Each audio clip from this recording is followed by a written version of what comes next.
Hello, everyone, and welcome back to Hallmark Hot Takes with Heidi and Jason. We are here to review our next Hallmark movie that aired, October 31st. So this was a Halloween Christmas movie. It was called One Royal Holiday, and it was starring Laura Osnes and Aaron Tveit. And we are going to be reviewing this, and the story is about Anna rescues a mother and son during a blizzard, only to learn that they're actual royalty, part of the royal family from Galwick, to be precise. She takes this opportunity to show the young prince how to celebrate Christmas in a non-royal way. Yeah, so for everyone at the ratings-wise, we will go through a recap of how we thought the movie went, and then give it a scale of 10 candy canes, each of us having 5 candy canes to award the movie on how we liked it. So stay tuned. Okay, now we are on to the recap portion of the show. So, Anna is a nurse who is going to take some time off around the holidays to go to her father's inn. So she hits the road and stops at a little pastry shop for some treats. A Christmas crawler, if you will. Oh, yes, a Christmas crawler. That's important, actually. So she gets this Christmas crawler, and as she's leaving, she runs into James, who has stopped there with his mother en route to the airport. And then they discover that the flight that they were on is canceled because of a pending storm. You come to find out that James and his mother are actually not just your ordinary mother-son duo, but royalty, European royalty. From where? Galwick. Oh, okay. Galwick, which is in Northern Europe. They even come with charming accents and everything.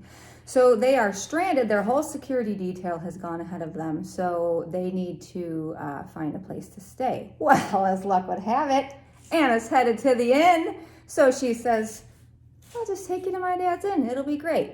And they ask, can you keep this on the DL? Because, we don't have our security details, so we would really like people to not know that, we are royal. Well, actually not all the security detail. There's the one guy. Oh, yes. There is one security guy. Like his good friend, right? His good friend, Christopher. Yes. Yes, who's with them. So it is the mom, the son, and Christopher. Yes. All right. So they go to this inn, and, Anna's this really kind of bubbly, cheerful, happy-go-lucky person, and James is kind of, the typical royal prince. He's pretty stiff. He doesn't really know how to relax. We do find out that he has recently lost his father. The king is dead, and James is having a hard time filling his father's shoes. Apparently, at last Christmas's royal speech, didn't go well. Parliament did not like it. And now the prime minister is up his butt to get it right this year. So James is under a lot of pressure to deliver a Christmas speech worthy of his dead father. So the pressure's on. So he goes to stay at this inn. They're only supposed to stay for one night, but wouldn't you know? Yeah, the weather gets to him. The weather. They get snowed in, so they can't leave. And meanwhile, Anna and James are just kind of hitting it off, first as friends and then, a little bit romantically. And Anna talks about how the town hosts a couple of events and all culminates in this pajama ball that happens at the end. And of course, something happens with the venue, so they have to change it, and it ends up being hosted at her father's inn. And, so they're helping kind of to plan that. They bond over their dead parents because Anna has lost her mother many years ago. So that kind of thing. So they eventually bond, and James eventually finds inspiration for his speech. And they find out that Anna actually worked at the hospital that their father was treated for before he died. And Anna says, I would have remembered your father. I don't remember anybody by the pseudonym that you're saying. So they're very disappointed that she never knew him, but they're very grateful to the hospital that Anna worked for because they really helped his father, and he lived longer as a result of their treatment. So, they bond over that. And, Anna's very reluctant to open her heart to this guy because, they don't live in the same country, and he's royalty, and she's, a nurse. So how's this going to work? She's not a princess. Very reserved. But her friend, the mayor, who has met Christopher and is like, dude, we're going to work this out because we've hit it off. And this is the best 4 days of her whole life. And his problem. Absolutely. Christopher was a delight. He was. So it kind of culminates in the pajama ball turns into a formal instead of a pajama ball.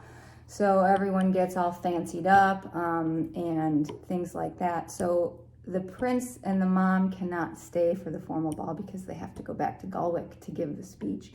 So that's what they do. And both of them, Laura and James, regret not telling each other their feelings before James left. They're both kind of like, oh, shoulda, coulda, woulda, didn't. Right. So James gives the speech. He actually inspires himself. And then he finds out his dad had a journal that he read that has the initials of the nurse that treated him so kindly in the hospital.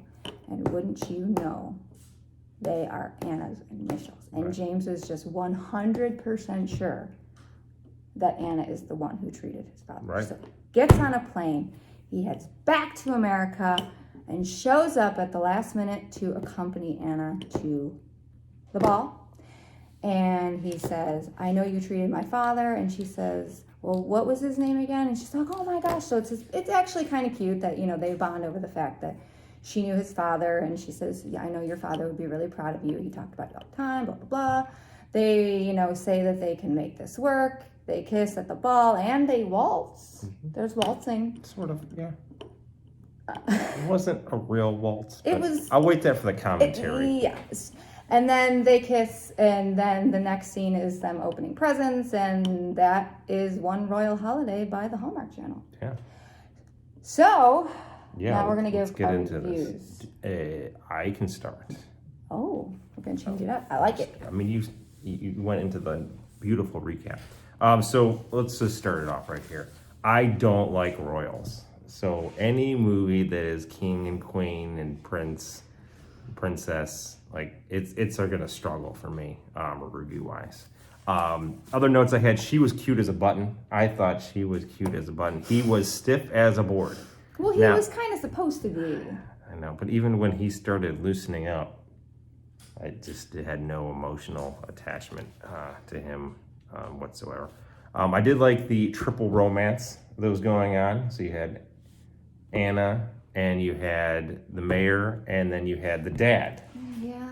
The dad and the lady who worked there. The longtime friend. Longtime friend who also worked at the inn. Yes. Which was, I thought that was super, super fun. And then I thought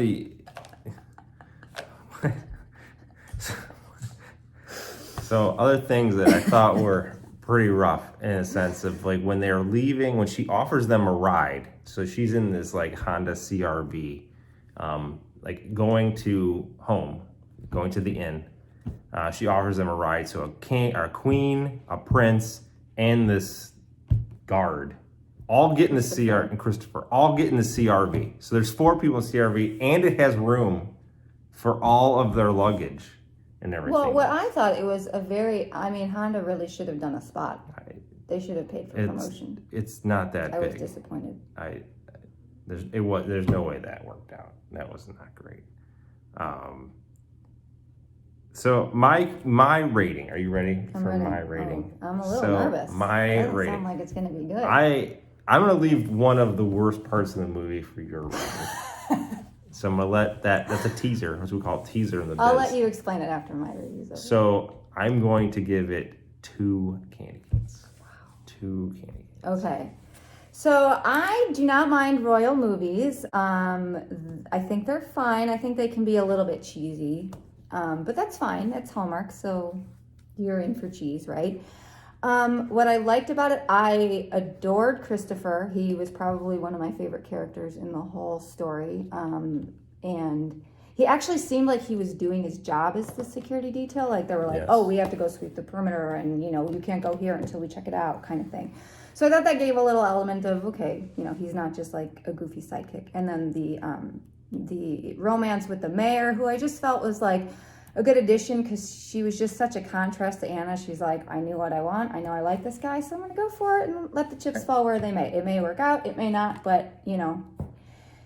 Right. Take the chance, right? So I liked her. I actually didn't really care for the romance of the dad. I thought that was kind of shoehorned. What? Like, he's worked with this lady since his wife died. He's never considered her a romantic prospect until now. I found that a little. Sometimes it's just Christmas. I don't know. That one, it didn't really do much for me. And then I didn't really get why Anna was so reluctant, other than the distance thing. Like, I got that part, but I didn't understand why she was so reluctant to be in a relationship or admit her feelings, because they never really gave any backstory as to, oh, has she been burned before, or she had a romance that went sideways and other stuff. So I wasn't really sure what the reluctance was on her part. And to be honest, once again, I felt like the male lead had a more compelling story, with, you know, trying to live up to the dead father's expectations and stuff like that. And then I thought it was nice the way they did the whole, Anna was the father's nurse and stuff. Things I didn't like really were pretty much everything else. The rest of the whole movie. It fell flat for me. It was one of those things where when they kissed at the end, I'm like, this is never going to work. Like, yeah. There's no way on God's green earth that this romance is ever going to work out. She's not a princess. Well, the mother actually did say that she was just a girl like you, but born with royal blood. Right. So, like, there are standards that have to be upheld, right? So she's not a princess. So, like, we know the ending of the story. I mean, this has got Meghan Markle written all over it. So I didn't really care for that portion of it. I am going to let Jason talk to you about, but we both reviled about this movie. I'll preface this is they gave a Sound of Music reference in the movie, which I appreciated when, you know, he was being all stiff and like Princey, and he had on like this house coat. And she's like, oh, you look very Captain Von Trappy. And I thought, oh, well, that was cute. Like, that earned probably half the candy. Yes, it was like, wow, that was a great reference. And then the last scene of the movie just was completely inexplicable. He buys her these slippers, and they have the seal of Galwick on them. And he takes them out of the box. He puts it on her foot and says it's a perfect fit. Like, wait, come on. This is the dumbest thing I've ever seen in my entire life. I think I get what they were trying to do, because there was this whole trope in the movie that Anna liked Christmas socks and James didn't ever wear Christmas socks. So I think it was trying to bridge the inside joke with slippers, but it was awful. And it totally killed any goodwill I had towards the Captain Von Trapp reference. So that all being said is just my lengthy way of saying that this movie was a miss for me. And while it had some interesting things, like there weren't even any other people at the inn. No. And it was like, oh, well, we're going to hold this ballroom here. And why wouldn't they hold the ball there the whole time? They had this beautiful freaking room that no one else is using. Like, just a lot of things that I had questions about that were kind of inexplicable for me. And because of the last scene, I had to downgrade my rating from 3 candy canes to 2. So this one comes in at 4 candy canes. 4 candy canes. Which is not a great rating, because that's even lower than the Jingle Bell Bride. Yeah. So this one's coming in at the bottom. So Jingle Bell Bride's looking up. Yeah. Okay, so thank you for joining us for this.